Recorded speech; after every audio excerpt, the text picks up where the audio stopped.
Bonjour à tous, aujourd'hui je vous retrouve dans une toute nouvelle série de vidéos dans laquelle je vais essayer de résumer rapidement les principales actualités high-tech qui ont touché le monde durant une période donnée. Cette période sera plus ou moins longue en fonction de comment l'actualité est chargée. Dans cette vidéo, je vais couvrir de fin 2019 jusqu'à mars 2020.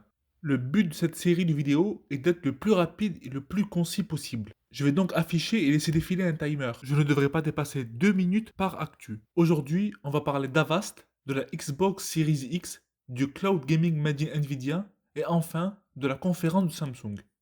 Donc c'est parti.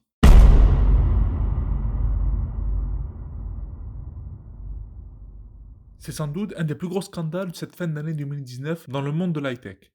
Une enquête conjointe du site Motherboard et du magazine PC Mag a révélé que le logiciel d'antivirus Avast, qui est installé sur plus de 400 millions d'appareils, épie en permanence l'utilisateur à des fins marketing. C'est via la compagnie Jumpshot, une filiale d'Avast, que cette surveillance est réalisée. Juste pour vous montrer l'étendue des données enregistrées, l'un des produits de cette entreprise se nomme All Clicks Feed, que l'on peut traduire par enregistrement de tous les clics de souris. Ce dernier contient les données détaillées de tous les comportements et les clics des internautes. Il est par exemple possible de savoir à la milliseconde près que faisait l'utilisateur sur son PC, que ce soit avec l'historique internet, la localisation de l'appareil, les historiques des programmes et applications ouverts, et plein d'autres choses. Ces données étaient ensuite revendues par Avast à d'autres sociétés pour pouvoir cibler nos besoins à travers la pub par exemple. Du fait de la quantité des données générées, il était possible quand même d'identifier l'internaute très facilement. Et ceci, malgré la promesse faite par Avast concernant l'anonymat de ces données. Depuis, Avast s'est excusé et a promis de cesser les activités de Jumpshot. Ce scandale nous montre le danger de l'utilisation de logiciels gratuits comme Facebook et Google, car leur système financier est basé sur la revente de nos données. Il est donc à craindre que ce genre de pratique soit encore très répandu et que d'autres affaires de ce type éclatent prochainement. Au passage, n'oubliez pas d'aller voir du côté des paramètres de confidentialité de vos services pour désactiver la personnalisation des annonces, qui était ici la raison de cette surveillance de masse.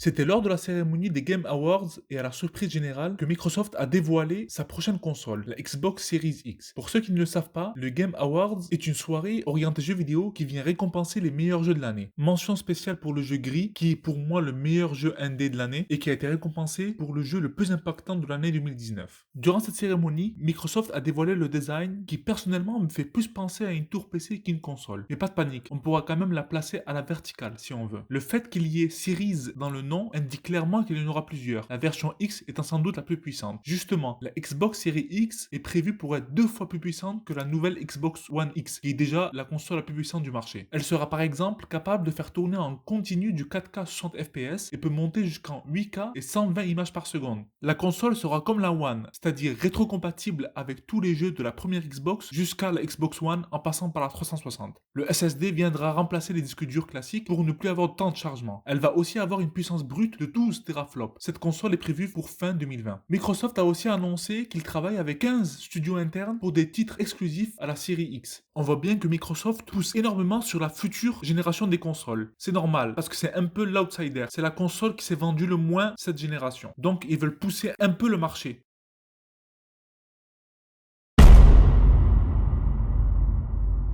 Le 4 février 2020, Nvidia a officialisé le lancement de la version finale de GeForce Now, son service de jeu en streaming appelé aussi Cloud Gaming. Il était en bêta depuis 2018. Ce service utilise le cloud pour jouer aux jeux vidéo sur n'importe quel appareil, à condition d'avoir une connexion internet quand même stable. L'utilisateur reçoit un flux vidéo de sa partie et donc toute la puissance nécessaire pour faire tourner les titres les plus gourmands ne provient pas de l'équipement du joueur, mais de la puissance des serveurs d'Nvidia. C'est selon moi le futur des jeux vidéo, car bientôt, plus besoin d'une machine de guerre pour faire tourner un jeu vidéo. Ça sera plus on a une belle connexion internet, meilleurs les jeux seront. Donc imaginez les gens avec la fibre par exemple qui pourront faire tourner des jeux en 4K, 8K sans aucun problème. Le catalogue de GeForce Now est assez intéressant car à la différence du Stadia de Google où il fallait racheter chaque jeu sur la plateforme, chez Nvidia, si vous avez déjà acheté le jeu sur Steam, Uplay, Epic Game Store ou encore sur Battle.net, vous allez pouvoir y jouer sur GeForce Now sans avoir à racheter le jeu. Pour vérifier les jeux disponibles dans le catalogue, j'ai placé un lien en description. Certains jeux manquent encore à l'appel, comme par exemple les jeux de Square Enix, mais Nvidia y travaille dessus. Le GeForce Now marche par abonnement. Un abonnement est gratuit, il permet d'avoir des sessions d'1 heure max par connexion, et le deuxième est payant à 5,49 € par mois. Il permet des sessions de 6 heures par connexion, et bien sûr il apporte quelques améliorations graphiques. Pour le moment, ils offrent 3 mois gratuits sans engagement pour aller tester le service.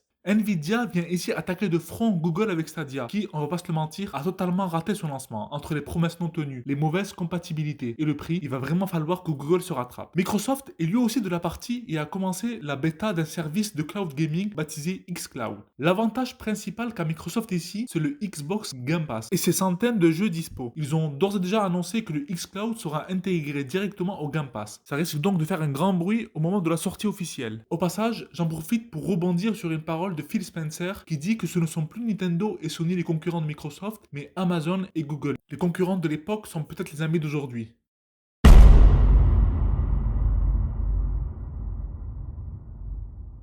Déjà, avant de rentrer dans le vif du sujet, une chose m'a surprise lors de la conférence. DJ Koh n'est plus de la partie. Il a été remplacé au titre de président de Samsung Mobile par TM Roa. Mais pas de panique, j'ai l'impression que DJ Koh prépare la retraite car il est passé de président à vice-président. Dun, dun.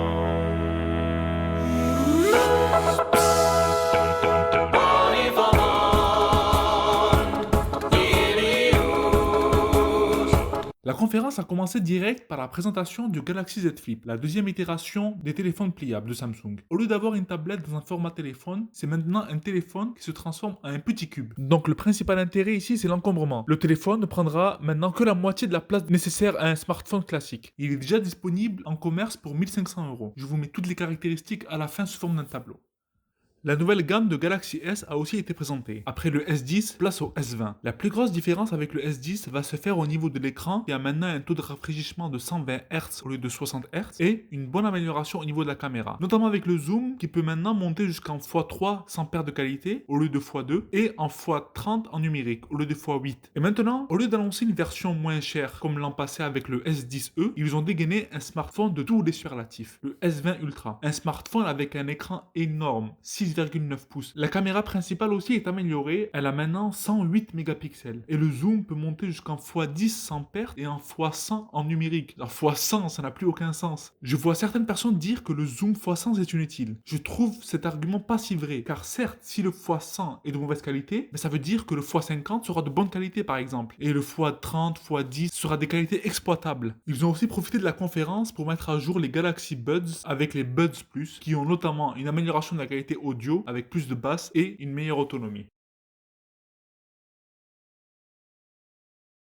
Merci à tous d'avoir regardé la vidéo. Je prévois très prochainement une série dans laquelle je vais donner mon avis sur les différents services de cloud gaming disponibles à ce jour, à savoir Stadia, xCloud et le GeoForce Now. Donc, restez connectés.